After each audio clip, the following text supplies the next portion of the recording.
Hello friends, நம்ம இன்றைக்கி பாசிப்பருப்பில் புட்டு செய்ய போகிறோம். இதுக்கு 2 கப்பு அளவுக்கு பாசிப்பருப்பு எடுத்துக்கிறேன். நான் கொஞ்சமாக தான் செய்ய போகிறேன். அதனால் 2 கப்பு, இது ஒரு கப்பு வந்து 100 கிராம், அதனால் 2 கப்பு 200 கிராம் பாசிப்பருப்பு எடுத்துக்கோங்க.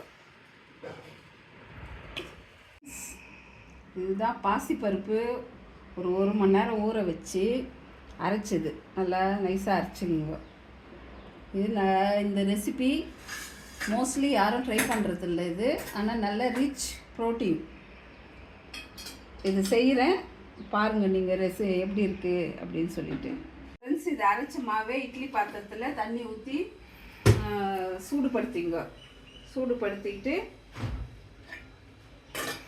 இந்த இட்லி குழியில் கொஞ்சம் கொஞ்சமாக எடுத்து போட்டு வேக வைக்கணும்.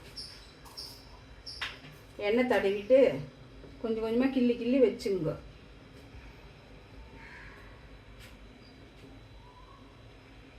நிறுத்திக்கிறாங்க.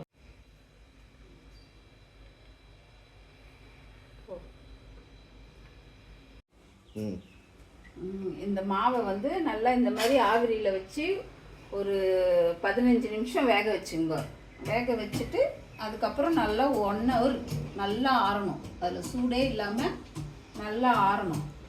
ஆறின பிறகு உங்களுக்கு எப்படி இருக்குது காமிக்கிறேன். அந்த மாவை, பாசிப்பருப்பு மாவை உங்கள் முகத்தில் போட்டு ஃபேஸ் பேக்காக யூஸ் பண்ணிக்கலாம். ஒரு 15 minutes ஊற விட்டு ஃபேஸ் வாஷ் பண்ணி ஃப்ரெஷ் ஆகிடுங்க. வேக வைத்த இந்த பாசிப்பருப்பு மாவை நல்லா ஆற வச்சுங்க. நல்லா ஃபேன் காற்றுல வச்சு நல்லா ஆறட்டும். ஆறின பிறகு இதை வந்து நம்ம உடச்சி துண்டாக வந்து இப்படி துண்டாக பிச்சு மிக்சியில் போட்டு அரைச்சிக்கணும். ஒரு அரைவணும். இது நல்லா ஆறின பிறகு இந்த பருப்பை உதுத்து இந்த மாதிரி பொடியாக உதுத்து மிக்சி ஜாரில் சேர்த்துக்கணும். சேர்த்து இதை மிக்சியில் போட்டு அரைக்கணும். அரைச்சிங்கன்னா உதிரியாக புட்டு மாதிரி வரும்.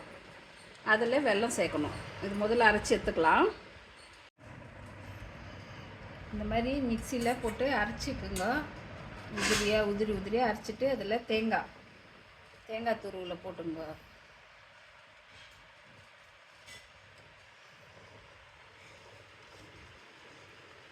போட்டுட்டு வெல்லம், ஏலக்காவும் வெல்லமும் போட்டு கரைச்சி வச்சுருக்கோம். பாகெல்லாம் எடுக்க தேவையில்லை, ஜஸ்ட்டு கரைச்சா மட்டும் போதும்.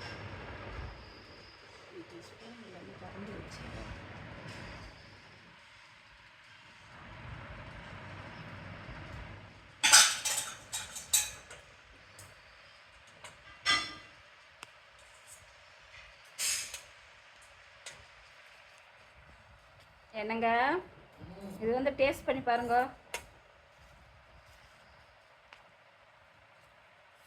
ஸ்பூன் எடுத்துருவாங்க. ஸ்பூன் எடுத்துன்னு வந்து டேஸ்ட் பண்ணி.